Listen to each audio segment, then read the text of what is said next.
Hi hello ನಮಸ್ಕಾರ ವೀಕ್ಷಕರೇ. ಇಂದು ಕಿತ್ತೂರು ಕರ್ನಾಟಕ ಭಾಗದಲ್ಲಿ ಭಾರತ್ ಟೈಮ್ಸ್ ಮೀಡಿಯಾ ನೆಟ್ವರ್ಕಿಂಗ್ ತಂಡದಿಂದ ಭೇಟಿ ಮಾಡಲಾಗಿದೆ. ಭೇಟಿ ಮಾಡಿರ್ತಕ್ಕಂಥ ವಿಶೇಷತೆ, ಭೇಟಿ ಮಾಡಿರ್ತಕ್ಕಂಥ ಮೂಲ ಅಜೆಂಡಾ, ಸ್ಥಳೀಯ ಡೆವಲಪ್ಮೆಂಟ್ ಮತ್ತು ಸ್ಥಳೀಯ ರಾಜ್ಯ ಸರ್ಕಾರ ವಿಷಯಗಳ ಬಗ್ಗೆ ಭಾರತ್ ಟೈಮ್ಸ್ ಮೀಡಿಯಾ ನೆಟ್ವರ್ಕಿಂಗ್ ತಂಡದಿಂದ ಗ್ರೌಂಡ್ ವರ್ಕ್ ಅನ್ನು ನಡೀತಾ ಇತ್ತು.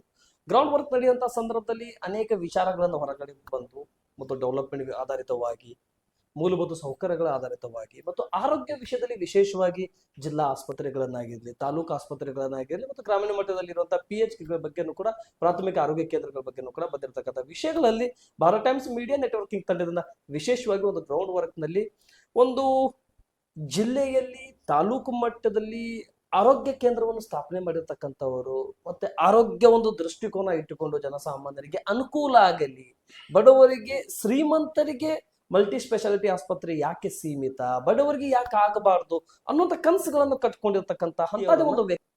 ಬಟ್ ಇದು ಮಾಧ್ಯಮದ ವ್ಯವಹಾರಿಕವಾಗಿ ಈ ಒಂದು ಭಾರತ್ ಟೈಮ್ಸ್ ಮೀಡಿಯಾದ ಕಮರ್ಷಿಯಲ್ಗಾಗಿ ನಾವು ಇಂಟರ್ವ್ಯೂ ಅಲ್ಲಿ ಹುಡುಕಿ ತಂದಿಲ್ಲ. ಆದ್ರೆ ನಾವೇನು ಜನಜಾಗೃತಿ, ರಾಜ್ಯ ಸರ್ಕಾರ ಕೇಂದ್ರ ಸರ್ಕಾರದ ನಡವಳಿಕೆಗಳ ಬಗ್ಗೆ, ಡೆವಲಪ್ಮೆಂಟ್ ಆಧಾರಿತ ಬಗ್ಗೆ ನಾವೇ ಸ್ಟಡಿ ಮಾಡ್ತಾ ಇದ್ವಿ. ಅಂತ ಸಂದರ್ಭದಲ್ಲಿ ನಮಗೆ ಒಂದು ಆಸ್ಪತ್ರೆ ಬಗ್ಗೆ ಬಹು ನಿರೀಕ್ಷಿತವಾಗಿ ಜನಸಾಮಾನ್ಯರು ಮಾತನಾಡಿರ್ತಕ್ಕಂಥ ಸಂದರ್ಭದಲ್ಲಿ ಅಂತದೇ ಒಂದು ಆಸ್ಪತ್ರೆಯ ಕನಸು ಕಟ್ಟಿರ್ತಕ್ಕಂಥವರು 2001ರಿಂದ ಜರ್ನಿ ಪ್ರಾರಂಭ ಮಾಡಿ 2026ರವರೆಗೆ ತಲುಪಿರ್ತಕ್ಕಂಥವರ ಜೊತೆಯಲ್ಲಿ ಕೂಡ ಭಾರತ್ ಟೈಮ್ಸ್ ಮೀಡಿಯಾ ನೆಟ್ವರ್ಕಿಂಗ್ ತಂಡ ಭೇಟಿ ಮಾಡಲಾಗಿದೆ.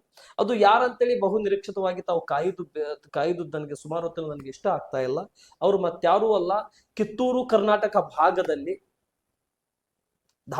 ಅಖಂಡ ಧಾರವಾಡ ಜಿಲ್ಲೆ ಆಗಿರ್ತಕ್ಕಂಥ ಸಂದರ್ಭದಲ್ಲಿ ಹಾವೇರಿ ಭಾಗದ, ಈಗ ಇದ್ದಿರ್ತಕ್ಕಂಥ ಹಾವೇರಿ ಜಿಲ್ಲೆ ವ್ಯಾಪ್ತಿಯಲ್ಲಿ ವೀರಾಪುರ್ ಮಲ್ಟಿ ಸ್ಪೆಷಾಲಿಟಿ ಆಸ್ಪತ್ರೆಯನ್ನು ಕಟ್ಟಿರ್ತಕ್ಕಂಥವರು. ಹಾವೇರಿ ಜಿಲ್ಲೆಯಲ್ಲಿ 8 ಆಸ್ಪತ್ರೆಯನ್ನು ಕಟ್ಟಿದ್ದಾರೆ. ನೂತನ ಅಖಂಡ ಜಿಲ್ಲೆ ಆಗಿರ್ತಕ್ಕಂಥ ಬಳ್ಳಾರಿ ಭಾಗದಲ್ಲಿ ವಿಭಜನೆ ಆಗಿರ್ತಕ್ಕಂಥ ಜಿಲ್ಲೆ ವಿಜಯನಗರದಲ್ಲಿ 2 ಆಸ್ಪತ್ರೆಯನ್ನು ಕಟ್ಟಿರ್ತಕ್ಕಂಥವರು ಮತ್ತು ಜನರಿಗೆ ಬಂದಂತವರಿಗೆ ಅನೇಕ ರೀತಿಯಿಂದ ಚಿಕಿತ್ಸೆಗೆ ವ್ಯವಸ್ಥೆಯನ್ನು ಮಾಡಿಕೊಟ್ಟು, ರೋಗದಿಂದ ಬಂದಂತವರಿಗೆ ರೋಗ ನಿರ್ಮುಕ್ತನಾಗಿ ಅವರ ಮನೆಗೆ ಅಳತಾ ಬಂದಂತವರಿಗೆ ನಗನಗತ ವಾಪಸ್ಸಾಗಿ ಮನೆಗೆ ತಲುಪಿಸುವಂತ ಕೆಲಸ ಮಾಡಿರ್ತಕ್ಕಂಥ ಈ ವೀರಾಪುರ ಆಸ್ಪತ್ರೆಯ ಫೌಂಡರ್ ಆಗಿರ್ತಕ್ಕಂಥವರು ಕನಸು ಕಟ್ಟಿಕೊಂಡು ಕನಸಿನ ಸರ್ದಾರನಾಗುವುದಕ್ಕಿಂತ ಜನಸೇವೆಯ ಸೇವಕನಾಗಿ ಇದು ನಾನು ಚಿಕಿತ್ಸೆ ಮೂಲದಿಂದ ಮಾಡಬಹುದು ಅಂತ ಕನಸು ಕಟ್ಟಿರ್ತಕ್ಕಂಥ, ಯಶಸ್ಸನ್ನು ಕಂಡಿರ್ತಕ್ಕಂಥ ಮಾನ್ಯ ಶ್ರೀ ಬಸವರಾಜ್ ವೀರಾಪುರ್ ಡಾಕ್ಟರ್ ಅವರು ನಮ್ಮ ಜೊತೆ ಇದ್ದಾರೆ. ಬನ್ನಿ ವೀಕ್ಷಕರೇ, ಅವ್ರ ಜೊತೆ ಮಾತನಾಡೋಣ. ಈ ಸಂದರ್ಶನ ಜರ್ನಿಯನ್ನು ಪ್ರಾರಂಭ ಮಾಡಿಕೊಳ್ಳೋಣ. ಸರ್ ನಮಸ್ಕಾರ. ನಮಸ್ಕಾರ. ಮೊದಲಿಗೆ ಡಾಕ್ಟರ್ ಅವರೇ, ತಮ್ಮ ಆರೋಗ್ಯ ನಾನು ಕೇಳ್ಬೇಕಂತ ಆಸೆ ಪಡ್ತಾ ಇದ್ದೇನೆ. ಹೇಗಿದ್ದೀರಾ ಸರ್? ಚೆನ್ನಾಗಿದ್ದೀನಿ. ನಿಮ್ಮ ಮೊದಲನೆಯ ಜರ್ನಿ ಪ್ರಾರಂಭವಾಗುವುದು ಸೂರ್ಯೋದಯದಕ್ಕಿಂತ ಸೂರ್ಯ ಅಸ್ತರದಿಂದ. ಹೇಗಿದೆ ನಿಮ್ಮ ಜರ್ನಿ, ಆರೋಗ್ಯ ಮತ್ತು ನಿಮ್ಮ ಡೈಲಿ ರುಟೀನ್ ಎಲ್ಲಿಂದ ಪ್ರಾರಂಭ ಆಗುತ್ತೆ ಸರ್? ನಾನು ಡೈಲಿ ಬೆಳಗ್ಗೆ ಹೇಳೋದು 5 ಗಂಟೆ. ಹೆಚ್ಚಾಗಿ ಆರೋಗ್ಯ ಕ್ಷೇತ್ರದಲ್ಲಿ ಸಾಕಷ್ಟು ನಾನು ಇನ್ವಾಲ್ವ್ಮೆಂಟು ಮತ್ತು ಬೇರೆ ಕ್ಷೇತ್ರದಲ್ಲೂ ನನ್ನ ತೊಡಗಿಸಿಕೊಂಡಿರೋದ್ರಿಂದ ನನ್ನ ಬೆಳಗಿನ ಜಾವ 5 ಗಂಟೆಯಿಂದ ನಾನು ದಿನನಿತ್ಯ ಕಾರ್ಯಕ್ರಮಗಳು ಶುರುವಾಗ್ತದೆ. ರಾತ್ರಿ 10:30, 11ವರೆಗೆ. ನಾನು ದಾವಣಗೆರೆಯಲ್ಲಿ MBBS ವಿದ್ಯಾಭ್ಯಾಸ ಮಾಡಿದ ನಂತರ ಕೇರಳದಲ್ಲಿ ಒಂದು 4-5 ವರ್ಷ ಕೆಲಸ ಮಾಡಿ, ತದನಂತರ ಬೆಳಗಾವಿ KLEಯಲ್ಲಿ ನನ್ನ MS general surgery post graduation ಮುಗಿಸಿ, ಮಂಗಳೂರಲ್ಲಿ ಏನೋಪಯ ಮೆಡಿಕಲ್ ಕಾಲೇಜ್ ಮತ್ತು ಮಣಿಪಾಲ್ ಯೂನಿವರ್ಸಿಟಿಯ KMC ಮ್ಯಾಂಗ್ಳೂರಲ್ಲಿ ಮತ್ತು AJ ಶೆಟ್ಟಿ ಈ 3 ಮೆಡಿಕಲ್ ಕಾಲೇಜಲ್ಲಿ ಅಸಿಸ್ಟೆಂಟ್ ಪ್ರೊಫೆಸರ್ ಮತ್ತು ಅಸೋಸಿಯೇಟ್ ಪ್ರೊಫೆಸರ್ ಆಗಿ ಕೆಲಸ ಮಾಡಿ, ರಾಜೀವ್ ಗಾಂಧಿ ಯೂನಿವರ್ಸಿಟಿಯ ಒಂದು ಸಲ ಎಕ್ಸಾಮ್ನರು ಆಗಿ, ತದನಂತರ 2012-13ರಲ್ಲಿ ಹಾವೇರಿಯಲ್ಲಿ ವೀರಾಪುರ ಮಲ್ಟಿ ಸ್ಪೆಷಾಲಿಟಿ ಆಸ್ಪತ್ರೆ ನನ್ನ ಮೊದಲ ಆಸ್ಪತ್ರೆ. ಸರ್, ಈ ವೀರಾಪುರ ಆಸ್ಪತ್ರೆ ಕಟ್ಟಬೇಕಾಗಿರತಕ್ಕಂಥ ಕನಸಿನ ಕೂಸು, ಈ ಒಂದು ಕಿಚ್ಚು ಯಾವಾಗ, ಹೇಗೆ, ಎಲ್ಲಿಂದ ಪ್ರಾರಂಭವಾಯ್ತು ಸರ್ ನಿಮಗೆ? ನಾನು ವಿದ್ಯಾರ್ಥಿ ಆಗಿದ್ದಾಗಿಂದನೂ ನನಗೂ ಮತ್ತು ನನ್ನ ತಂದೆಯವರಿಗೂ ನಾನು ಡಾಕ್ಟರ್ ಆಗಬೇಕಂತ ಕನಸು. ಮತ್ತು ನನಗೂ ಈ ಡಾಕ್ಟರ್ ಆದ ಸರ್ಜನ್ ಆಗಬೇಕು ಮತ್ತು ಆಸ್ಪತ್ರೆ ಕಟ್ಟಬೇಕು ಅಂತ ನನ್ನ ಕನಸು ಮತ್ತು ನನ್ನ ತಂದೆಯವರ ಕನಸು ಇತ್ತು. ಹಾಗಾಗಿ ಸ್ವಂತ ಆಸ್ಪತ್ರೆಯನ್ನು ಕಟ್ಟಬೇಕು ಅಂತೇಳಿ ಮಂಗಳೂರಿಂದ ಬಂದಮೇಲೆ ಈ ಆಸ್ಪತ್ರೆ ಕಟ್ಟಿದ್ದು. ತದನಂತರ ಒಂದು 2 ವರ್ಷದ ನಂತರ ಬ್ಯಾಡಗಿಯಲ್ಲಿ ಮತ್ತು ಸವಣೂರಲ್ಲಿ 2 ಆಸ್ಪತ್ರೆ, ತದನಂತರ ನಾನು ಹಿಂದೆ ನೋಡಲೇ ಇಲ್ಲ. ನಾನು ಗ್ರಾಮೀಣ ಭಾಗದಿಂದ ಬಂದವನಾಗಿರೋದ್ರಿಂದ ಇಲ್ಲಿಯ ಆರ್ಥಿಕತೆ ಅಷ್ಟೇನು ಸುಸಜ್ಜಿತವಾಗಿಲ್ಲ. ಹೀಗಾಗಿ ಜನರು ದೂರದ ದಾವಣಗೆರೆ ಮತ್ತು ಹುಬ್ಬಳ್ಳಿಗೆ ವೈದ್ಯರನ್ನು ಹುಡುಕಿಕೊಂಡು ಹೋಗುವಂಥ ವ್ಯವಸ್ಥೆ ಈಗ 15 ವರ್ಷದ ಹಿಂದಿತ್ತು. ಅದನ್ನು ತಪ್ಪಿಸಲು ಆ ವ್ಯವಸ್ಥೆ ಸುಸಜ್ಜಿತ ಸ್ಪೆಷಲಿಸ್ಟ್ ವೈದ್ಯರ ಸಲಹೆ ಮತ್ತು ಮಾರ್ಗದರ್ಶನ ಮತ್ತು ಅವರ ಚಿಕಿತ್ಸೆ ನಮ್ಮಲ್ಲೇ ದೊರೀಬೇಕು, ನಮ್ಮಲ್ಲೇ ಸಿಗಬೇಕು ನಮ್ಮ ಜನರಿಗೆ ಅನ್ನೋದು ನನ್ನ ಆಸೆ ಇತ್ತು. ಆ ಮಹದಾಸೆನ ಇಟ್ಕೊಂಡು ಹಾವೇರಿಯಲ್ಲಿ ನಾನು ಮಾಡಿದೆ. ಅದು 24 ಅವರ್ಸ್ ಸರ್ವಿಸ್. ಮೊಟ್ಟ ಮೊದಲ ಹಾವೇರಿ ಜಿಲ್ಲೆಯಲ್ಲಿ 24 ಅವರ್ಸ್ ಮೆಡಿಕಲ್ ಶಾಪ್ ಇರ್ಬೋದು, 24 ಅವರ್ಸ್ ಲ್ಯಾಬೊರೇಟರಿ ಇರ್ಬೋದು, 24 ಅವರ್ಸ್ ತುರ್ತು ಚಿಕಿತ್ಸೆ ಇವೆಲ್ಲ ಇಟ್ಕೊಂಡು ಚಾಲೆಂಜ್ ಆಗಿ ತೆಗೆದುಕೊಂಡೆ. ಮೊದಲು ವೈದ್ಯರು ಸಹ ನನಗೆ ಸರಿಯಾಗಿ ನೈಟಿಗೆಲ್ಲ ಸಿಗ್ತಾ ಇರಲಿಲ್ಲ.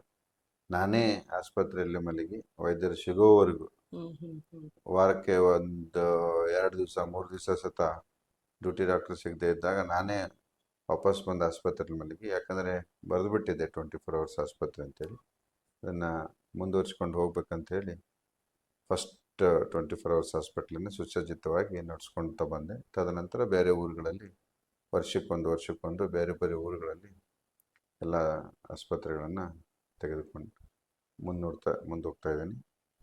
ಅದರ ಜೊತೆ ಡಯಾಗ್ನೋಸ್ಟಿಕ್ ಅಲ್ಲಿ ಲ್ಯಾಬ್ರೇಟ್ರಿ ಇರ್ಬೋದು, ಸ್ಕ್ಯಾನ್ ಸೆಂಟರ್ ಇರ್ಬೋದು, ಇವನ್ನೆಲ್ಲನೂ ಅಲ್ಲಿ ಮಾಡಿಕೊಂಡು ಅಲ್ಲಿ ಸಿಗುವಂಥ ಸ್ಥಳೀಯ ವೈದ್ಯರು ಮತ್ತು ನಮ್ಮ ವೈದ್ಯರು ಎಲ್ಲರೂ ಸೇರಿ ಆ ಬೇರೆ ಕಡೆ ಇರುವಂಥ ಆಸ್ಪತ್ರೆಗಳನ್ನು ನಡೆಸ್ಕೊಂಡು ಹೋಗ್ತಾಯಿದ್ರು. ಸರಿ ಸರ್, ಹಾವೇರಿ ಜಿಲ್ಲೆಯಲ್ಲಿ ಪ್ರಾರಂಭವಾಗಿರ್ತಕ್ಕಂಥ ನಿಮ್ಮ ಕನಸನ್ನು ಇಲ್ಲೇ 8 ಆಸ್ಪತ್ರೆಯನ್ನು ಕಟ್ಟೋದ್ರಲ್ಲಿ ತಾವು ಯಶಸ್ವಿ ಆದ್ರಿ. ಬೇರೆ ಜಿಲ್ಲೆಯಲ್ಲಿ 2 ಆಸ್ಪತ್ರೆಯನ್ನು ತಾವು ಮಾಡಿದ್ರಿ. ಇನ್ನಿತರೆ ಬೇರೆ ಬೇರೆ ಜಿಲ್ಲೆಗೆ, ಬೇರೆ ತಾಲೂಕಿನಲ್ಲಿ ಹೋಗ್ಬೇಕಂತ ಪ್ಲಾನ್ಗಳನ್ನು ಏನಾದರೂ ಮಾಡಿದ್ರೆ ಸರ್? ಇದು ವೀರಾಪುರ ಮಲ್ಟಿ ಸ್ಪೆಷಾಲಿಟಿಗಳಲ್ಲಿ ಹೇಗೆಂದರೆ ಇಲ್ಲಿ ಹಾವೇರಿ ಆಸ್ಪತ್ರೆಗೆ ನಾನು ಶುರು ಮಾಡಿದಾಗ ನನಗೆ ನನ್ನ ಸ್ವಂತ ತಾಲೂಕು ಕೋತುಹಳ್ಳಿ ಬ್ಯಾಡಗಿ ತಾಲೂಕಲ್ಲಿರುತ್ತೆ. ಅಲ್ಲಿ ಬ್ಯಾಡಗಿ ಜನ ಅಲ್ಲಿಂದ ರೋಗಿಗಳು ಬರ್ತವಾಗ ನೀವು ಅಲ್ಲೇ ಮಾಡಬೇಕಿತ್ತು, ಇಲ್ಲಿ ಬೇರೆ ಆಸ್ಪತ್ರೆಗಳು ಇದ್ವಲ್ಲ, ನೀವು ಬ್ಯಾಡಗಿಯಲ್ಲಿ ಆಸ್ಪತ್ರೆ ಇಲ್ಲಲ್ಲ, ಅಲ್ಲಿ ಮಾಡಬೇಕಿತ್ತು ಅಂತ. ಆಯ್ತು ಬಿಡು ಮಾಡೋಣ ಅಂತೇಳಿ ಆ ಯೋಚನೆ ಬಂದು ಅಲ್ಲಿ ಶುರು ಮಾಡಿದೆ. ನೆಕ್ಸ್ಟು ಬ್ಯಾಡಗಿ. ನೆಕ್ಸ್ಟ್ ಥರ್ಡು ಸವಣೂರಿಂದ ಕೆಲವೊಂದು ರೋಗಿಗಳು ಬರ್ತಾಯಿದ್ರು. ನಮ್ಮೂರಲ್ಲಿ ಆಸ್ಪತ್ರೆನೇ ಇಲ್ಲ, ಸರ್ಕಾರಿ ಆಸ್ಪತ್ರೆ, ಅಲ್ಲೂ ಸುಸಜ್ಜಿತ ಆಪರೇಷನ್ ಥಿಯೇಟ್ರು ಅಂತ ವ್ಯವಸ್ಥೆ ಇಲ್ಲ, ನಮ್ಮೂರಲ್ಲಿ ಯಾವ್ದು ಮಾಡಬಾರ್ದು ಅಂತ. ಹಾಗಾಗಿ ನೆಕ್ಸ್ಟ್ ಆ ಯೋಚನೆ ಬಂತು, ಸವಣೂರಲ್ಲಿ ಮಾಡಿದ್ವಿ, ಮೂರನೇದು. ನೆಕ್ಸ್ಟ್ ತದನಂತರ ನಮ್ಮ ಪೂಜಾರ್ ಅಂತ ನಮ್ಮ ಒಬ್ಬರು ಫ್ರೆಂಡ್, ಅವರು ವಿಜಯನಗರ ಡಿಸ್ಟಿಕ್ ಹೊಳಲಲ್ಲಿ ಸ್ಟಾರ್ಟ್ ಮಾಡೋಣ ಅಂತ ಹೇಳಿದ್ರು. ಸೊ ಅವ್ರ ಜೊತೆಗೂಡಿ ಹೊಳಲಲ್ಲಿ ಸ್ಟಾರ್ಟ್ ಮಾಡಿದ್ವಿ. ನೆಕ್ಸ್ಟು ಹೂವಿನಡಗಲಿ, ನೆಕ್ಸ್ಟು ಗುತ್ತಲದಲ್ಲಿ ಮಾಡಿದ್ವಿ, ನೆಕ್ಸ್ಟು ಅಕ್ಕಿಯಾಲೂರು, ಹಾನಗಲ್ಲು, ನೆಕ್ಸ್ಟ್ ಬಂಕಾಪುರ, ಹೀಗೆ ಬೇರೆ ಶಿಗ್ಗಾವಲ್ಲಿ. ಸದ್ಯಕ್ಕೆ ಹೆಲ್ತ್ ಕೇರಲ್ಲಿ ಈ 10 ಆಸ್ಪತ್ರೆಯ ನಂತರ ನನ್ನ ಡಯಾಗ್ನೋಸ್ಟಿಕ್ ಲೈನ್ ಈಗ ಹೂವಿನಡಗಲಿಯಲ್ಲಿ ಇರ್ಬೋದು ಮತ್ತು ಹಾವೇರಿಯಲ್ಲಿ ಈ ಆಸ್ಪತ್ರೆ ಬಿಟ್ಟು ಈ ಸ್ಕ್ಯಾನ್ ಸೆಂಟರ್ ಅಂತ 2 ಇದಾವೆ, ಇಲ್ಲಿ ಒಂದು ಮತ್ತು ಹಡಗಲಿಯಲ್ಲಿ ಒಂದು, ಅವ್ನು ಮಾಡಿದ್ದೀವಿ. ಮತ್ತು ಹೆಲ್ತ್ ಕೇರಲ್ಲಿ pharmaceutical industry, wholesale pharma distribution, ಇವೆಲ್ಲ ಹೆಲ್ತ್ ಕೇರಲ್ಲೇ ಸಾಕಷ್ಟು ಬೇರೆ ಕಡೆ ಇದ್ದಾವೆ. ಆಸ್ಪತ್ರೆಗಳನ್ನ ಇನ್ನೂ ಮಾಡಬೇಕಂತಿದೆ, ಬಟ್ ಡಾಕ್ಟರ್ಗಳ ಕೊರತೆ ಮತ್ತು ನಮ್ಮಲ್ಲಿ ಇರೋ ರೋಗಿಗಳಿಗೆ ಅಫೋರ್ಡೆಬಿಲಿಟಿ ಅಂತ ಏನು ಹೇಳ್ತೀವಿ, ಯಾಕಂದ್ರೆ ಸೇವೆ ಸರ್ವಿಸ್ ಸೆಕ್ಟರ್ ಅಲ್ಲ ಇದು, it is not A business. So service sector ಹಾಕೋದ್ರಿಂದ ನಾವು ಪ್ರಾರಂಭ ಮಾಡೋದೇನೋ ಸುಲಭ, ಆದರೆ ಅದ್ರ ಮಗುನಲ್ಲಿ ಆ ವೈದ್ಯರ ಕೊರತೆ ಇರ್ಬೋದು, ಗ್ರಾಮೀಣ ಭಾಗದಲ್ಲಿ ಸ್ಪೆಷಲಿಸ್ಟ್ಗಳು ಬಂದು ಸೇವೆ ಒದಗಿಸೋದಕ್ಕೆ, ಮತ್ತು ವೈದ್ಯರ ಸೇವೆ 1 ವರ್ಷ 2 ವರ್ಷ ಮಾಡಿ ಅವ್ರು ಬಿಟ್ಟು ಹೋದ ನಂತರ ಆಸ್ಪತ್ರೆಗಳನ್ನು ನೋಡ್ಕೊಳ್ಳೋದು ಅಥವಾ ಅಲ್ಲಿ ಸ್ವಲ್ಪ ಕಷ್ಟದ ಕೆಲಸ. ಹೀಗಾಗಿ ಇರೋದ್ರನ್ನ ಈಗ 10 ಸರಿಯಾಗಿ ನೋಡ್ಕೊಂಡು ಹೋಗ್ತಾ ಇದ್ದೀನಿ. ಸರಿ ಸರ್, ಈ ಹುಬ್ಬಳ್ಳಿ ಧಾರವಾಡ ಕಡೆ ಏನಾದರೂ ಪ್ರಯಾಣ ಬೆಳೆಸುವಂತ ಪ್ರಯತ್ನ, ಹೊಸದಾಗಿ ಡಾಕ್ಟರ್ಸ್ಗಳನ್ನು ಈಗ MBBS ಗ್ರಾಜುಯೇಟ್ಸ್ ಮುಗಿಸ್ಕೊಂಡು ಬರ್ತಾ ಇದ್ದಾರೆ. ಗೌರ್ಮೆಂಟ್ನಲ್ಲಿ ಅಪ್ಲೈ ಮಾಡಬೇಕಾದ್ರೆ ಗೌರ್ಮೆಂಟ್ ಜಾಬ್ನಲ್ಲಿ ಅಷ್ಟು ಜಲ್ದಿ ಸಿಗೋದಿಲ್ಲ. ಪ್ರೈವೇಟ್ನಲ್ಲಿ ಹೋಗ್ಬೇಕಂತ ಹೇಳಿದ್ರೆ ಸ್ಯಾಲ್ರಿ ಕೊರತೆಗಳನ್ನು ಕೂಡ ಅವರಿಗೆ ಇರ್ತವೆ. ನೀವು ಅಂಥವ್ರಿಗೆ ಏನಾದರೂ ಯೋಚನೆ ಆ ಭಾಗದಲ್ಲಿ? ಯೋಚನೆ ಇದೆ. ದಾವಣಗೆರೆ ಮತ್ತು ಹುಬ್ಬಳ್ಳಿ ಹಾವೇರಿಗೆ ಹತ್ತಿರ ಆಗಿರೋದ್ರಿಂದ ಮತ್ತು ನನ್ನ ಸಂಪರ್ಕದಲ್ಲಿ ನಾನು ಓದಿರೋ ಊರೇ ಎರಡು. ಹಾಗಾಗಿ ಅಂಥ ಒಂದು ಫ್ರೆಂಡ್ಸ್ಗಳ ಇದು ಅವ್ರ ಜೊತೆ ಸೇರಿ ಒಂದು ದೊಡ್ಡ ಆಸ್ಪತ್ರೆಗಳನ್ನು ಮಾಡಲಿಕ್ಕೆ ಏನಾದ್ರು ಅಂತ ಅವಕಾಶ ಇದ್ದರೆ ಹುಬ್ಬಳ್ಳಿ ಮತ್ತು ದಾವಣಗೆರೆಯಲ್ಲಿ ಮಾಡುವಂಥ ವಿಚಾರಗಳು ಮುಂದಿನ ದಿನದಲ್ಲಿ. ಸರಿ ಸರ್, ನಾನು ಹಾವೇರಿ ಬಗ್ಗೆ ಮಾತಾಡ್ತಾ ಇದ್ದೇನೆ. ಪ್ರಾರಂಭದ ನಿಮ್ಮ ಈ ಕೂಸು ಈಗ ಅತಿ ದೊಡ್ಡ ವಿಸ್ತಾರವಾಗಿ ಒಂದು ಮಲ್ಟಿ ಸ್ಪೆಷಾಲಿಟಿ ಲೆವೆಲ್ಗೆ ಬಂದಿದೆ. ಇಲ್ಲಿ ಯಾವ್ಯಾವ ರೀತಿ ಚಿಕಿತ್ಸೆಯನ್ನು ಆಗುತ್ತೆ, ಒ ಪಿ ಡಿ ವ್ಯವಸ್ಥೆಯಲ್ಲಿ ಬಂದಂತ ರೋಗಿಗಳಿಗೆ ವ್ಯವಸ್ಥೆ ಯಾವ ಇದ್ದಾವೆ, ಮತ್ತು ICU ವ್ಯವಸ್ಥೆಗಳನ್ನಾಗಿರಲಿ, ಮತ್ತು ಸ್ಕ್ಯಾನಿಂಗ್ ಸೆಂಟರ್ಗಳನ್ನಾಗಿರಲಿ, ಮತ್ತು ಸ್ಟೋನ್ ಪ್ರಾಬ್ಲಮ್ಗಳನ್ನ ಬಂದರೆ ಅದು ನಿಮ್ಮಲ್ಲಿ ಟ್ರೀಟ್ಮೆಂಟ್ ಆಗುತ್ತಾ ಅಥವಾ ಹೊರಗಡೆ ಹೋಗುತ್ತಾ, ಅಥವಾ ಹಾಲ್ಟ್ ಮೇಜರ್ ಹಾಲ್ಟ್ ಆಗಿರಲಿ, ಬೈಪಾಸ್ ಸರ್ಜರಿ ಆಗಿರಲಿ, ಅಥವಾ ಎಂಜಿಯೋಗ್ರಫಿ ಆಗಿರಲಿ, ಅಥವಾ ಚಿಕ್ಕ ಪುಟ್ಟ ಹಾಲ್ಟ್ ಅಟ್ಯಾಕ್ ಆಗಿರಲಿ, ಅಥವಾ ಹಾಲ್ಟ್ ಬಂದಿದಂತ ಒಂದು ಶಕ್ಕೆಗಳನ್ನಾಗಿರ್ಲಿ, ಅಂತ ವ್ಯವಸ್ಥೆ ಏನಾದರೂ ನಿಮ್ಮಲ್ಲಿ ಇದೆಯಾ ಸರ್? ನಮ್ಮಲ್ಲಿ ಬೇಸಿಕ್ ಆಗಿ general medicine, general surgery, orthopaedic, ENT, eye, ಇವೆಲ್ಲ ಡಿಪಾರ್ಟ್ಮೆಂಟ್ಗಳು, ರೇಡಿಯಾಲಜಿ, ಸ್ಕ್ಯಾನಿಂಗ್ ಡಾಕ್ಟರ್ಸ್ ಇವೆಲ್ಲ ಇದ್ದಾರೆ. ಅಲ್ಟ್ರಾಸೌಂಡ್ ಸ್ಕ್ಯಾನಿಂಗ್, ಡಯಾಗ್ನೋಸ್ಟಿಕ್ ಸೆಟಪ್ಪಲ್ಲಿ ಎಲ್ಲ ರಕ್ತ ಮೂತ್ರ ಪರೀಕ್ಷೆಗಳು, ಎಲ್ಲ ಥರದ ಹೈ ಎಂಡ್ ಲ್ಯಾಬ್ರೋಟರಿ ಇದೆ, ಅಲ್ಟ್ರಾಸೌಂಡ್ ಇದೆ, CT ಸ್ಕ್ಯಾನ್ ಇದೆ, ಇವೆಲ್ಲ ವ್ಯವಸ್ಥೆ ಇದೆ. ಅದರ ಜೊತೆಗೆ ಎಂಡೋಸ್ಕೋಪಿ, ಎಕೋ, TMT, ಇವೇನು ಹೃದಯ ರೋಗಗಳನ್ನ ಕಂಡು ಹಿಡಿಯುವಂಥ ವ್ಯವಸ್ಥೆ ಎಲ್ಲ ಇದೆ. ಅದರಲ್ಲಿ ಅದನ್ನು ಥ್ರೋಂಬೋಲೈಸ್ ಮಾಡೋದಂತ ಹೇಳ್ತೀವಿ. ಸಣ್ಣ ಪುಟ್ಟ ಹಾರ್ಟ್ ಅಟ್ಯಾಕ್ ಆದರೆ ಇಲ್ಲಿ ನಮ್ಮಲ್ಲಿ ICU ವ್ಯವಸ್ಥೆ ಇದೆ, ಅವನ್ನೆಲ್ಲ ಸ್ಟೇಬಲ್ ಮಾಡಿ ಅದರ ಮುಂದಿನ ಅವರ ಒಂದು ಅರ್ಧ ರೋಗಿಗಳಿಗೆ ಇಲ್ಲಿಂದನೇ ಗುಣಮುಖವಾಗಿ ಹೋಗ್ತಾರೆ. ಇನ್ನೊಂದು ಕೆಲವು ರೋಗಿಗಳಿಗೆ ಅದರ ಅವಶ್ಯಕತೆ, ಎಂಜಿಯೋಗ್ರಾಮ್ ಮತ್ತು ಎಂಜಿಯೋಪ್ಲಾಸ್ಟಿ ಅವಶ್ಯಕತೆ ಇದ್ದರೆ ಅವನ್ನ ಹುಬ್ಬಳ್ಳಿಯ ನಮ್ಮ ವಿಹಾನ್ ಆಸ್ಪತ್ರೆ ಜೊತೆ ನಮ್ಮ ಇದು ಟೈಅಪ್ ಇರೋದ್ರಿಂದ ಅಲ್ಲಿ ನಾವು ಕಳಿಸ್ಕೊಡ್ತೀವಿ. ಮತ್ತು ಅವರ ರೋಗಿಗಳಿಗೆ ಅವರ ಇಚ್ಛಾನುಸಾರ ಬೇರೆ ಕಡೆ ಎಲ್ಲರೂ ಅವ್ರು ಹೋಗೋದಿದ್ರೆ ಅಲ್ಲಿ ಕಳಿಸ್ಕೊಡ್ತೇವೆ. ಮುಂದೆ ನ್ಯೂರೋ ಸರ್ಜರಿ ವಿಭಾಗ ಇದೆ, ಪ್ರತಿ ವಾರ ನ್ಯೂರೋ ಸರ್ಜರಿ ವಿಸಿಟಿಂಗ್ ಇರ್ತಾರೆ. ಮತ್ತು ನ್ಯೂರೋ ಫಿಸಿಷಿಯನ್ ಇದ್ದಾರೆ. ಮತ್ತು ಕಿಡ್ನಿ ಸ್ಟೋನು ಮತ್ತು ಯೂರಾಲಜಿ ನಮ್ಮಲ್ಲಿ ಹೈಯೆಸ್ಟ್ ಮೊದಲಿನಿಂದನೂ ಈಗ ಮೂತ್ರದ ಪೈಪ್ನಲ್ಲಿ, ಕಿಡ್ನಿಯಲ್ಲಿ, ಮೂತ್ರ ಚೀಲದಲ್ಲಿ ಎಲ್ಲರೂ ಸ್ಟೋನ್ಗಳಿದ್ದರೆ ಪ್ರೋಸ್ಟೇಟ್ಗೆ, ಕಿಡ್ನಿಗೆ ಸಂಬಂಧಿತ ಎಲ್ಲ ಚಿಕಿತ್ಸೆಗಳನ್ನು ನಮ್ಮ ಪ್ರೋಸ್ಟೇಟ್ ಇರ್ಬೋದು, ಎಲ್ಲ ಸಮಸ್ಯೆಗಳು ಅಥವಾ ಎಲ್ಲ ಚಿಕಿತ್ಸೆಗಳನ್ನು ನಮ್ಮ ಆಸ್ಪತ್ರೆಯಲ್ಲಿ ಒದಗಿಸ್ತಾ ಇದ್ದೀವಿ. ಸರ್, ಈ ಮೆದುಳಿಗೆ ಸಂಬಂಧಪಟ್ಟಂತ ವಿಷಯದಲ್ಲಿ ಏನಾದ್ರು ನಿಮ್ಮಲ್ಲಿ ಟ್ರೀಟ್ಮೆಂಟ್ ಇದೆಯಾ ಸರ್? ಅದೇ ನ್ಯೂರೋ ಸರ್ಜನ್ ಇದ್ದಾರೆ, ಹೆಚ್ಚಾಗಿ ಅವರು ಸ್ಪೈನು ಮತ್ತು ನ್ಯೂರೋ ಸರ್ಜರಿ, ಮತ್ತು ನ್ಯೂರೋ ಫಿಸಿಷಿಯನ್ ಇದ್ದಾರೆ ವಿಸಿಟಿಂಗಲ್ಲಿ. ಆ ಸಂಬಂಧಿತ ಚಿಕಿತ್ಸೆಗಳು ನಮ್ಮ ಆಸ್ಪತ್ರೆಯಲ್ಲಿ ನಡೀತಾ ಇದ್ದಾವೆ. ಏನಾದರೂ ಮತ್ತು ಸಿವಿಯರ್ ಹೆಡ್ ಇಂಜುರಿ ಎಲ್ಲ ಇದ್ದರೆ ಅವನ್ನ ಮತ್ತೆ ಹುಬ್ಬಳ್ಳಿಗೆ ಕಳಿಸ್ಕೊಡ್ತೇವೆ. ಈ ಪ್ಯಾರಲೈಸ್ ಅಟ್ಯಾಕ್ ಬಗ್ಗೆ ಏನಾದರೂ ನಿಮ್ಮಲ್ಲಿ ಇದೆ, ನಮ್ಮಲ್ಲಿ ಪ್ಯಾರಲಿಸಿಸ್ ಅಟ್ಯಾಕ್ ಆದವ್ರಿಗೆ ಫಿಸಿಷಿಯನ್ ಇದ್ದಾರೆ, ಮತ್ತು ಎಮರ್ಜೆನ್ಸಿ ಮೆಡಿಸಿನ್ ಡಿಪಾರ್ಟ್ಮೆಂಟ್ ಇವರೆಲ್ಲ ಸೇರಿ ಈ ಪ್ಯಾರಲೈಸಿಸ್ಗೆ, ಸ್ಟ್ರೋಕಿಗೆ ಸರಿಯಾದ ಚಿಕಿತ್ಸೆಯನ್ನು ಕೊಡಲಿಕ್ಕೆ ಎಲ್ಲ ಸೌಲಭ್ಯಗಳು ನಮ್ಮಲ್ಲಿದ್ದಾವೆ. ಸರಿ ಸರ್, ಈ ಪ್ರಾರಂಭದಲ್ಲಿ ಬಂದು ನಿಮ್ಮ ಸಮಯವನ್ನು ನಾವು ತೆಗೆದುಕೊಳ್ಳಬೇಕಂದ್ರೆ ಆ ಸಮಯದ ಚೀಟಿಯ ಪಾವತಿ ಹಣ ಯಾವ ರೀತಿ ಇದೆಯಾ ಸರ್? ನಮ್ಮಲ್ಲಿ ಸಬ್ಜೆಕ್ಟ್ ಮೇಲೆ ಇದೆಯಾ ಅಥವಾ ಆಲ್ ಇದೆಯಾ ಸರ್? ಹೆಚ್ಚಾಗಿ ಅವರಿಗೆ ಹೊರೆ ಆಗಬಾರ್ದು ಅಂತೇಳಿ ನಾವೊಂದು 150 ರೂಪಾಯಿ ಚೀಟಿ ವ್ಯವಸ್ಥೆಯನ್ನು ಮಾಡಿದ್ದೇವೆ. ಅದು ಹೆಚ್ಚಾಗಿ ಒಂದು ಕೆಲವೊಂದು ವಿಭಾಗಗಳು 10 ದಿವಸ, ಕೆಲವೊಂದು ವಿಭಾಗಗಳು 15 ದಿವಸ 150 ರೂಪಾಯಿ ಚೀಟಿಗೆ ಉಚಿತ ವ್ಯವಸ್ಥೆ ಇರ್ತದೆ.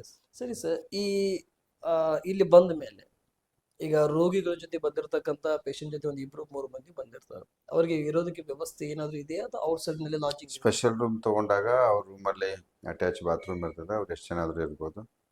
ಜನರಲ್ ವಾರ್ಡ್ ತಗೊಂಡಾಗ ಹೊರಗಡೆ ಔಟ್ಸೈಡ್ ಹಾಲ್ಗಳು ಇರ್ತವೆ, ಅವರಿಗೆ ಚಾಪೆ, ಜಮಖಾನ ಅಥವಾ ದಿಂಬಿನ ವ್ಯವಸ್ಥೆ ಮಾಡಿರ್ತದೆ.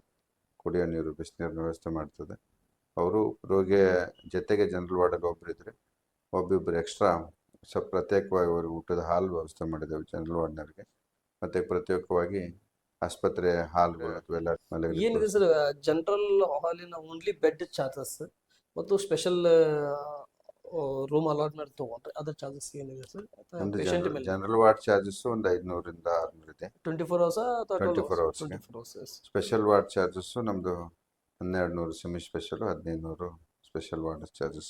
ಸರ್, ಅಲ್ಲಿಗೆ ಇಲ್ಲಿಗೆ ಟ್ರೀಟ್ಮೆಂಟ್ ವ್ಯವಸ್ಥೆಯಲ್ಲಿ ಏನು ವ್ಯತ್ಯಾಸ ಇದೆ ಸರ್? ಟ್ರೀಟ್ಮೆಂಟ್ ವ್ಯವಸ್ಥೆಯಲ್ಲಿ ಏನಿರೋದಿಲ್ಲ, ಸೌಕರ್ಯಗಳು ಮಾತ್ರ ವ್ಯತ್ಯಾಸ ಇರ್ತದೆ. ಇಲ್ಲಿ ಒಂದು ವಾರ್ಡಲ್ಲಿ 6 ಜನ 7 ಜನ ಇರ್ತಾರೆ ಜನರಲ್ ವಾರ್ಡಲ್ಲಿ, ಆ ಒಂದು ವಾರ್ಡಲ್ಲಿ ಒಂದೇ ರೋಗಿ ಇರ್ತದೆ ಪ್ರತ್ಯೇಕವಾಗಿ ಅವರಿಗೆ. ಸೆಮಿ ಸ್ಪೆಷಲ್ ಅಂದ್ರೆ ಒಂದು ವಾರ್ಡಲ್ಲಿ 2 ಇರ್ತಾರೆ. ಅದರಲ್ಲಿ ವ್ಯತ್ಯಾಸ ಆಗ್ತಾ ಇರೋದು, ಚಿಕಿತ್ಸೆಯಲ್ಲಿ ಯಾವುದೇ ವ್ಯತ್ಯಾಸ ಇರೋದಿಲ್ಲ. ರೋಗಿಯನ್ನು ನೋಡ್ಕೊಳ್ಳಿಕ್ಕೆ ಸಿಬ್ಬಂದಿ, ಸ್ಟಾಫ್ ನರ್ಸ್ ಇರ್ಬೋದು, ವೈದ್ಯರು ಇರ್ಬೋದು, ಅವರು ವಿಸಿಟಿಂಗ್ ಎಲ್ಲ ಸೇಮ್ ಇರ್ತದೆ. ಹೆರಿಗೆ ವ್ಯವಸ್ಥೆಗೆ ಏನಾದ್ರು ನಿಮ್ಮ ಆಸ್ಪತ್ರೆಯಲ್ಲಿ? ಹೌದು, ನಮ್ಮಲ್ಲಿ ನಾರ್ಮಲ್ ಡೆಲಿವರಿ ಇರ್ಬೋದು, ಪೇನ್ಲೆಸ್ ಡೆಲಿವರಿ, ಪೇನ್ಲೆಸ್ ಲೇಬರ್ ಅಂತ ಹೇಳ್ತೀವಿ, ಆಮೇಲೆ ಸಿಜರಿಯನ್ ಸೆಕ್ಷನ್, ಇವೆಲ್ಲ ಹೆರಿಗೆ ವ್ಯವಸ್ಥೆ ಸುಸಜ್ಜಿತವಾಗಿದೆ. Yes, okay.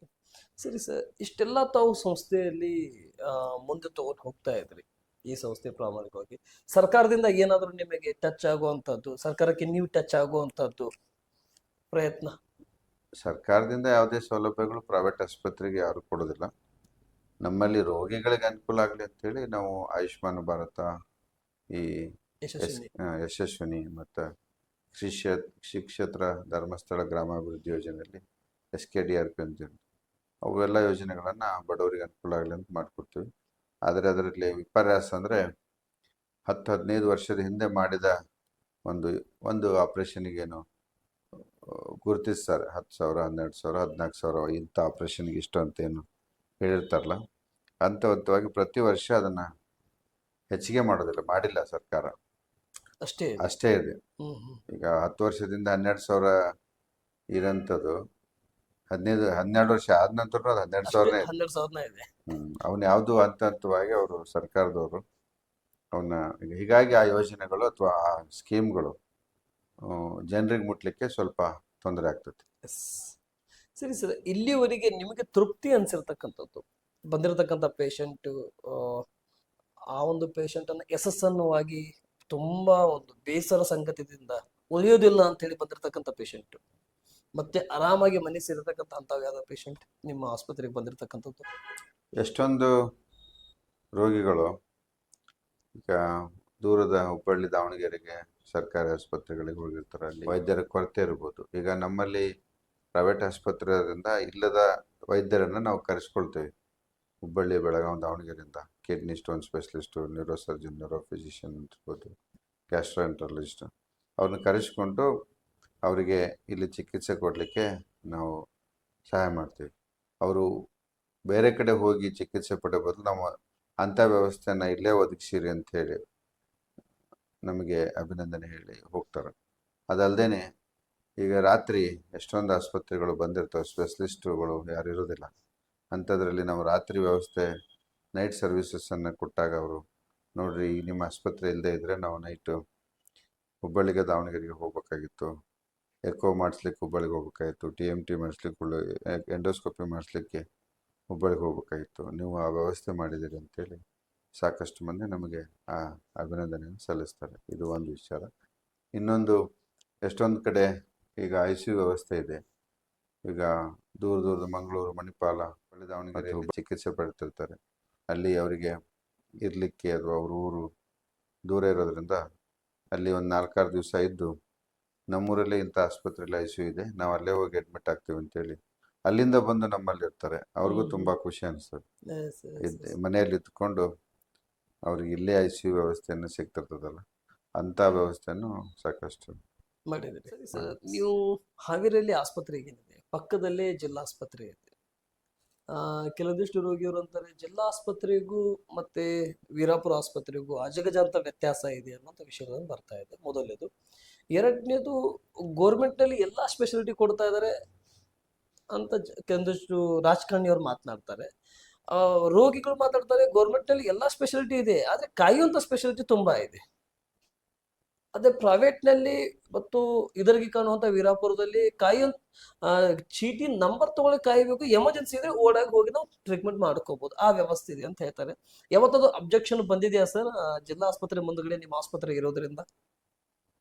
ಜಿಲ್ಲಾ ಆಸ್ಪತ್ರೆ ಇರೋದ್ರಿಂದ ನಮ್ಮ ಆಸ್ಪತ್ರೆಗೆ ಅಬ್ಜೆಕ್ಷನ್ಸ್ ಅಂತೇನಿರೋದಿಲ್ಲ, ಬಟ್ ರೋಗಿಗಳಲ್ಲಿ ಹೋಗ್ತಾರೆ.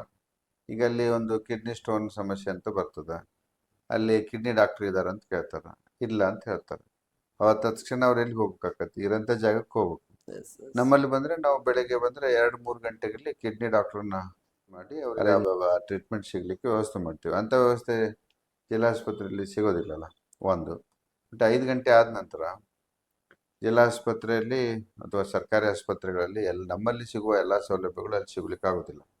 ನಮ್ಮ ರಾತ್ರಿ 7 ಗಂಟೆ, 8 ಗಂಟೆ, 9 ಗಂಟೆ ಆದರೂ ನಮ್ಮಲ್ಲಿ ಫಿಸಿಷಿಯನ್ ಸಿಗ್ತಾರೆ. ರಾತ್ರಿಯಲ್ಲಿ ಅವ್ರಿಗೆ ಸರ್ಕಾರಿ ಆಸ್ಪತ್ರೆ ಅಂಥಲ್ಲಿ ಫಿಸಿಷಿಯನ್ ಸಿಗೋದಿಲ್ಲಲ್ಲ. ಸೊ ಅವಾಗ ಅಂಥ ಸೌಕರ್ಯಗಳನ್ನು ಸರ್ಕಾರದಲ್ಲಿ ಮಾಡಲಿಕ್ಕೆ ಕಷ್ಟ ಆಗ್ತದೆ, ಅದು ಒಂದು. ಮತ್ತು ರಜೆ ದಿವಸ ಇರ್ಬೋದು, ಭಾನುವಾರ ಇರ್ಬೋದು, ನಮ್ಮಲ್ಲಿ ಎಲ್ಲ ಟೈಮಲ್ಲೂ ತಜ್ಞ ವೈದ್ಯರುಗಳು ಸ್ಪೆಷಲಿಸ್ಟ್ ಇರ್ತಾರೆ. ಸೊ ಅಂಥ ಸ್ಪೆಷಲಿಸ್ಟ್ ವ್ಯವಸ್ಥೆ ಅಲ್ಲಿ ಸಿಗಲಿಕ್ಕೆ ಕಷ್ಟ ಆಗ್ಬೋದು. ಎಸ್. ಸರಿ ಸರ್, ನಿಮ್ದು ಇನ್ನೊಂದು ಐ ಬಗ್ಗೆ ತಮ್ಮದೊಂದು ಆಸ್ಪತ್ರೆ ಇದೆ, ಅದು ಯಾವ ರೀತಿ ಸ್ಪೆಷಾಲಿಟಿ ಇದೆ ಸರ್? ಯಾವ್ದು ರೀತಿಯಿಂದ ಟ್ರೀಟ್ಮೆಂಟ್ ನಡೆಯುತ್ತೆ ಸರ್? ಈಗ ಹೆಚ್ಚಾಗಿ ಎಲ್ಲ ಆಸ್ಪತ್ರೆಗಳಲ್ಲಿ ಎಲ್ಲ ಸ್ಪೆಷಲಿಸ್ಟ್ ಇದ್ರೂ ಐಯನ್ನು ಹೆಚ್ಚಾಗಿ ಸಪ್ರೇಟ್ ಐ ಹಾಸ್ಪಿಟ್ಲ್ ಇರ್ತವೆ, ಐ ಡಿಪಾರ್ಟ್ಮೆಂಟು ಇರೋದಿಲ್ಲ. ಬಟ್ ನಮ್ಮಲ್ಲಿ ಇದೆ. ಏನಂತಂದರೆ, ಈಗ ಕ್ಯಾಂಪ್ಗಳನ್ನು ಮಾಡ್ತೇವೆ ನಾವು ರೂರಲಲ್ಲಿ, ಜನರಲ್ ಹೆಲ್ತ್ ಚೆಕಪ್ ಕ್ಯಾಂಪ್, ಅದರ ಜೊತೆ ಕಣ್ಣಿನ ತಪಾಸಣೆ ಉಚಿತವಾಗಿ. ಅದರಲ್ಲಿ ನಾವು ಯಾರು ಯಶಸ್ವಿನಿ ಇರ್ಬೋದು, ಆಯುಷ್ಮಾನ್ ಭಾರತ್ ಇರ್ಬೋದು, ಧರ್ಮಸ್ಥಳ ಕಾರ್ಡ್ ಅವಿದ್ದವರಿಗೆ ಸೆಲೆಕ್ಟ್ ಮಾಡ್ತೀವಿ. ಸೆಲೆಕ್ಟ್ ಮಾಡಿ ಅವರಿಗೆ ಉಚಿತವಾಗಿ ಪೊರೆ ಬಂದಿರ್ತಲ್ಲ, ಕ್ಯಾಟ್ರಾಕ್ಟ್ ಅಂತ ಏನು ಹೇಳ್ತೀವಿ, ಆ ಶಸ್ತ್ರಚಿಕಿತ್ಸೆಗಳನ್ನು ಅಲ್ಲಿ ಕ್ಯಾಂಪ್ನಲ್ಲಿ ಬಂದಂಥ ರೋಗಿಗಳನ್ನು ಇಲ್ಲಿ ಕರ್ಕೊಂಬಂದು ಸರ್ಜರಿ ಮಾಡಿ ಕಳಿಸ್ತೀವಿ. ಸರಿ ಸರ್, ಈ MLC ಆಗಿರ್ತಕ್ಕಂಥ ಕೇಸ್ ಯಾವ್ದಾದ್ರು ಬಂದಿಲ್ಲ ಸರ್ ನಿಮ್ಮಲ್ಲಿ? ಪ್ರತಿ ದಿವಸ ಬರ್ತವೆ ಸಾಕಷ್ಟುಗಳು. MLC ನಮ್ಮಲ್ಲಿ ಹೈವೇ ಇರೋದ್ರಿಂದ MLC ಅಂತಂದ್ರೆ ಅದು ಸ್ನೇಕ್ ಬೈಟ್ ಇರ್ಬೋದು, ಗಲಾಟೆಗಳು ಇರ್ಬೋದು, ಹೊಡೆದಾಟ ಇರ್ಬೋದು, ಆಕ್ಸಿಡೆಂಟ್ಗಳು ಇರ್ಬೋದು, ಎಲ್ಲ ಈ MLC ಕುಟುಂಬ MLC ಕೇಸ್ ಸರ್ ಇರ್ತಾವೆ. ಎಲ್ಲ ಯಾವುದೇ MLC ಇರಲಿ ನಮ್ಮಲ್ಲಿ ತಗೋತೀವಿ ನಾವು, ತಗೊಂಡು ಅವ್ಕೆ ಚಿಕಿತ್ಸೆ ಕೊಡ್ತೀವಿ. Yes, okay sir, thank you. Veerapur ಮತ್ತು ಮಲ್ಟಿ ಸ್ಪೆಷಾಲಿಟಿ, ವೀರಾಪುರ ಅನ್ನೋದು ನಿಮ್ಮ ಸರ್ನೇಮ್. ಸರ್ ನೀವು ಈ ಮಲ್ಟಿ ಸ್ಪೆಷಾಲಿಟಿ ಆಸ್ಪತ್ರೆಯ ಕಾನ್ಸೆಪ್ಟ್ ಹೇಗೆ ಸರ್ ಇದು? ಮಲ್ಟಿ ಸ್ಪೆಷಾಲಿಟಿ ಅಂದರೆ ಇಬ್ಬರು ಡಾಕ್ಟರ್ಸ್ಗಿಂತ ಹೆಚ್ಚು ಜನರು ಹೆಚ್ಚು ಸ್ಪೆಷಾಲಿಟಿ ಸರ್ವಿಸ್ಗಳನ್ನು ಕೊಟ್ಟರೆ ಅದು ಮಲ್ಟಿ ಸ್ಪೆಷಾಲಿಟಿ ಅಂತ ಆಗ್ತದೆ. ನಮ್ಮಲ್ಲಿ ಸಾಕಷ್ಟು ಸ್ಪೆಷಲಿಸ್ಟ್ ಡಾಕ್ಟರ್ಗಳು ಎಲ್ಲ ವಿಭಾಗಗಳಿರೋದ್ರಿಂದ ಆ ಮಲ್ಟಿ ಸ್ಪೆಷಾಲಿಟಿ ಸೆಟಪ್. ಮಲ್ಟಿ ಸ್ಪೆಷಲಿಸ್ಟೇ ಅಷ್ಟೇ ಅಲ್ಲ, ನಮ್ಮಲ್ಲಿ ಇತ್ತಿತ್ತಾಗ ಶುರುವಾದಾಗ ಅದು ಮಲ್ಟಿ ಸ್ಪೆಷಾಲಿಟಿ. ಇತ್ತೀಚಿನ 4-6 ವರ್ಷಗಳಿಂದ ನಾವು ಸೂಪರ್ ಸ್ಪೆಷಾಲಿಟಿ ಚಿಕಿತ್ಸೆಗಳನ್ನು ಸತ ಕೊಡ್ತಾ ಇದ್ದೇವೆ. ಈಗ ನ್ಯೂರೋ ಸರ್ಜರಿ ಅವೆಲ್ಲ. Yes, okay, thank you sir, ತುಂಬ ಧನ್ಯವಾದಗಳು. ಇಷ್ಟೊತ್ತಿನವರೆಗೆ ಭಾರತ್ ಟೈಮ್ಸ್ ಮೀಡಿಯಾ ನೆಟ್ವರ್ಕಿಂಗ್ ತಂಡಕ್ಕೆ ನಿಮ್ಮ ಸಮಯವನ್ನು ನಮ್ಮ ಜೊತೆ ಹಂಚಿಕೊಂಡಿದ್ದಕ್ಕೆ ಆ ಭಗವಂತ ತಾವೇನು 10 ಆಸ್ಪತ್ರೆಯನ್ನು ಏನು ಮಾಡಿದ್ರಿ, ಪ್ರತಿಯೊಂದು ಜಿಲ್ಲೆಯಲ್ಲಿ ಪ್ರತಿಯೊಂದು ತಾಲೂಕಿನಲ್ಲಿ ಇನ್ನಷ್ಟು ರೂಪಕ್ಕೆ ಬೆಳೆಯಲಿ ಅಂತ ಹೇಳ್ತಾ ಈ ಸಂದರ್ಶನ ಮುಗಿಸ್ತಾರೆ. ನಮಸ್ತೆ, ಥ್ಯಾಂಕ್ ಯು.